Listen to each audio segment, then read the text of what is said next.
शाहूवाडी तालुक्यातील शिरगाव इथल्या माजी महिला सरपंच सुरेखा न्यारे यांच्या खून प्रकरणी संशयितांना तत्काळ अटक करून मयत महिलेच्या कुटुंबियांना न्याय द्यावा अशी मागणी त्यांचा मुलगा साहिल न्यारे, नातेवाईक आणि ग्रामस्थांनी निवेदनाद्वारे केली आहे। या संदर्भात जिल्हा पोलीस अधीक्षक तसंच शाहूवाडी पोलीस ठाण्याला निवेदन सादर करण्यात आले।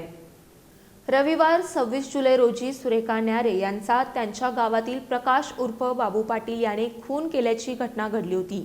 या प्रकरणातील फिर्यादीमध्ये सुरेखा न्यारे यांच्या चारित्र्यावर आक्षेपार्ह आणि बदनामीकारक आरोप करण्यात आल्याचा आरोप नातेवाईकांनी केलाय।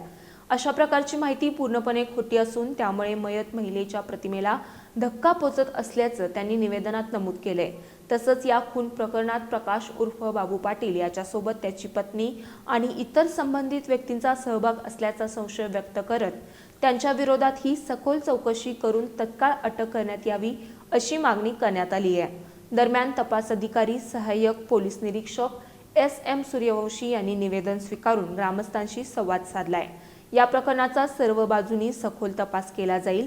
जास्तीत जास्त पुरावे संकलित करून पीडितेला न्याय मिळवून देण्यासाठी पोलीस प्रशासन प्रयत्नशील असल्याचं त्यांनी सांगितलंय। तसंच नागरिकांनी तपास प्रक्रियेत सहकार्य करण्याचं आवाहनही त्यांनी केलंय।